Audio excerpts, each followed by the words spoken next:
guys?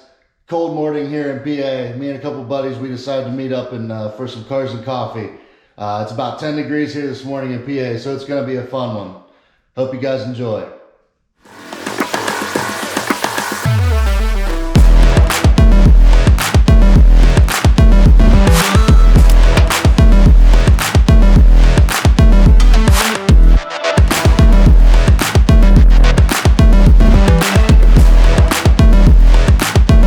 Alright guys, how's it going? Thanks for tuning in again.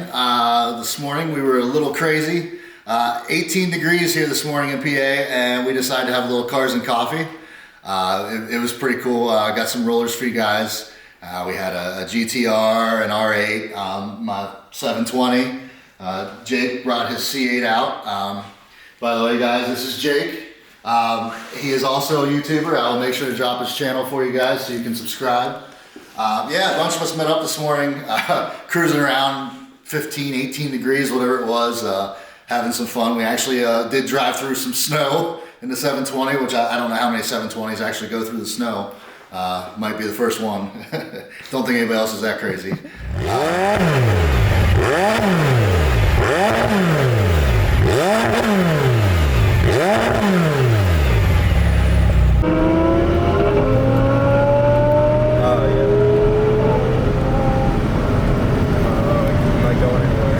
Got him.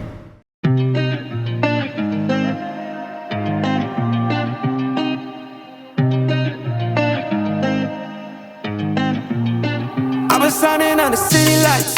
All this doubt around me, damn, but look, I got it right. Don't you try to hit me, now you live a petty life. All those nights I lay awake, I pray for better life. Now I wake up with a baddie like I said I might. This is better life, you never tried, I bet it right. This is better life, you never tried, I bet it right. You been stuck this way, you at because you never tried. Want a better life, I had to try, I bet it right.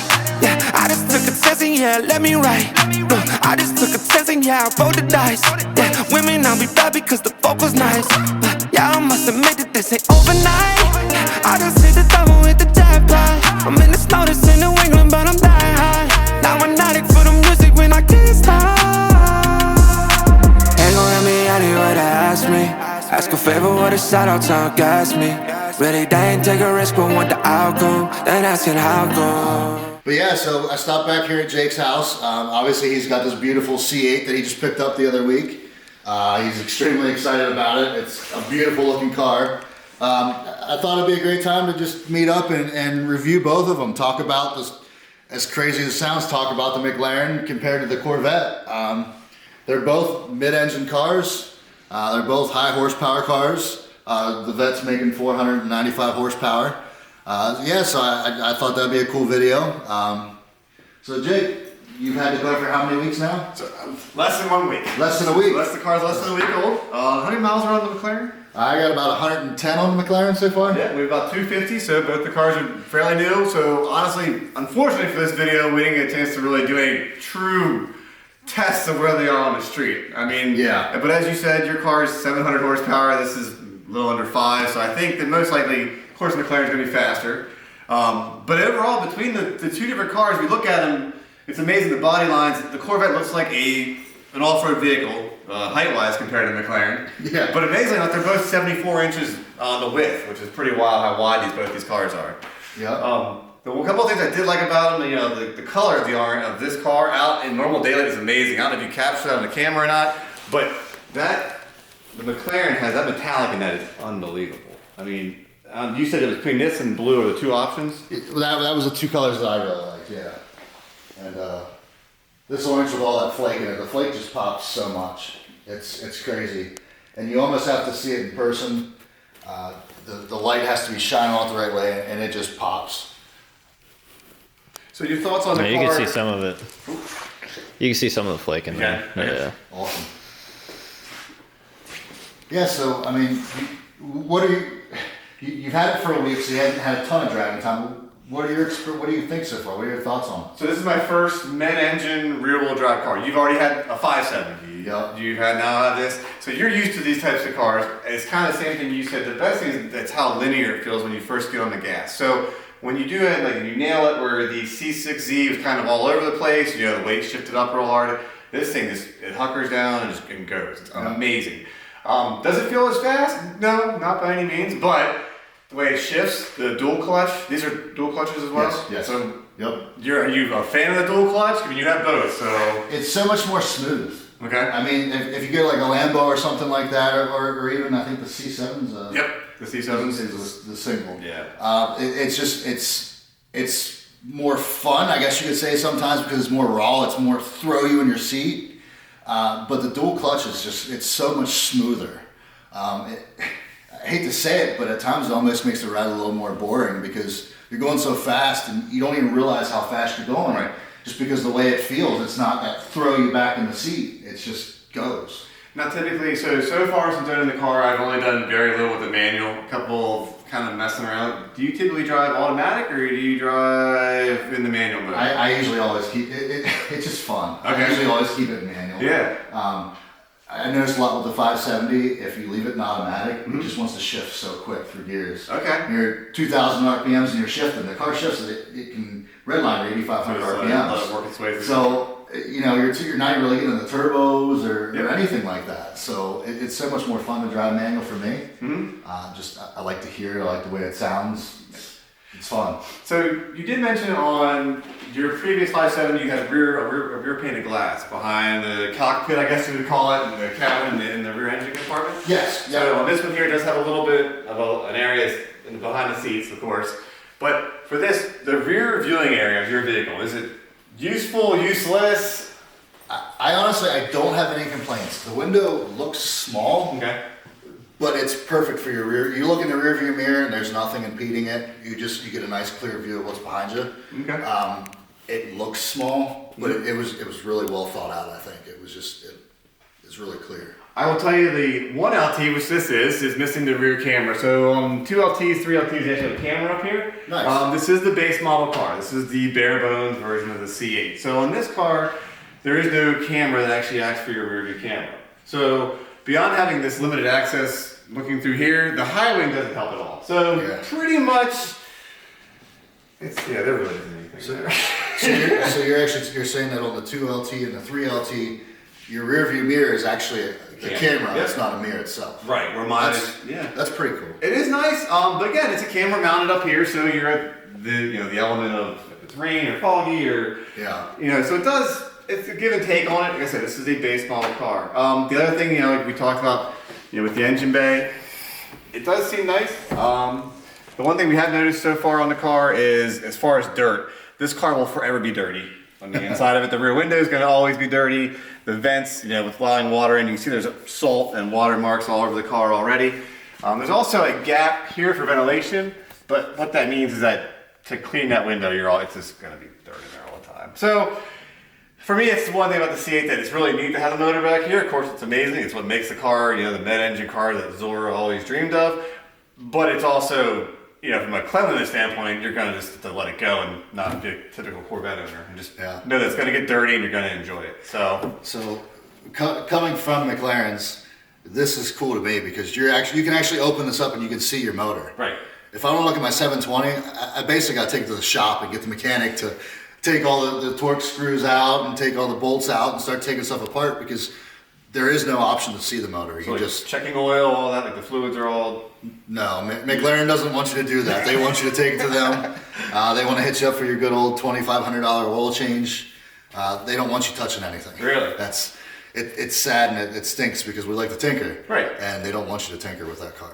So that's awesome that you can actually get to the motor in here and check it out and see what's going on. The other thing was with the high wing. So of course the high wing option is now basically hard to get on these vehicles. But what we found out was I've yet to pull the Targa off of this, but I have a feeling this is going to impede dropping the Targa into this. Trying to reach in there. Yeah, it looks cool, and I'm sure it does provide some function. In reality, that I'm never going to feel what this does to the car besides pure aesthetics. I think it looks super cool, so I'm okay with it. But I do feel once the Targa does come out, that Targa top, dropping that in here is going to be kind of a disaster.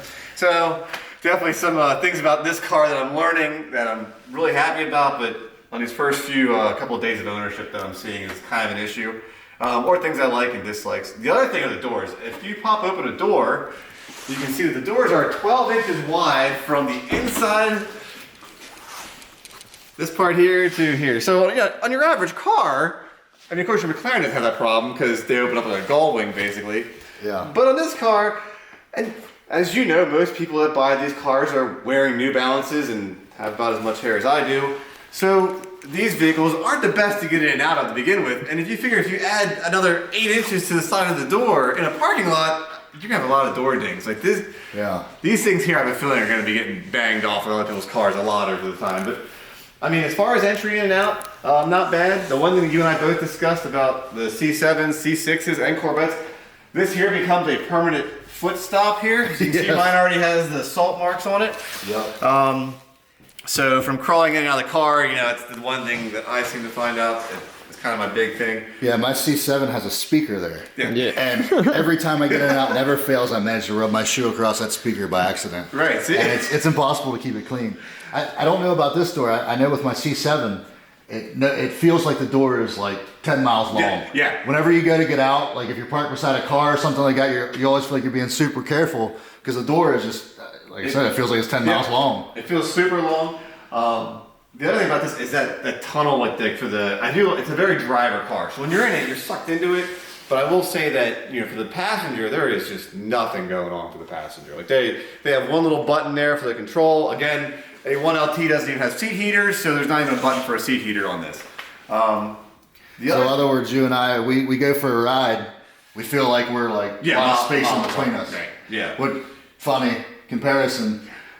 Just taking a ride with Andy earlier, the first thing he said is, man, we're basically bumping elbows. You're like next to each other? Yeah, you're up tight against each other pretty much in there. But that's also what we talked about with, you know, your car too, which is really cool. When you get behind you can see like the transmission and everything. It's all like way slung back on the car. Yep. And that actually accounts for why this car is about 4 inches longer than yours. So, you know, like they have a lot of stuff packed up in here, I think, that really they moved to the back of the car. The other thing, which, I'm gonna grab a shoe to show you the one thing about this car that's kind of annoying.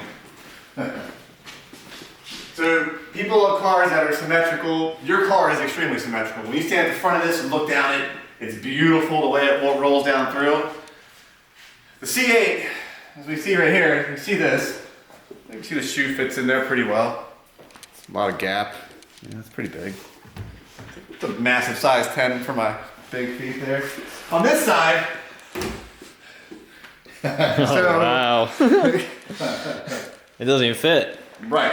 So that's one thing about the C8 that's very interesting. So from a pure symmetry standpoint of a sports car, and you want this nice symmetrical balance, it's now something that I look at all the time.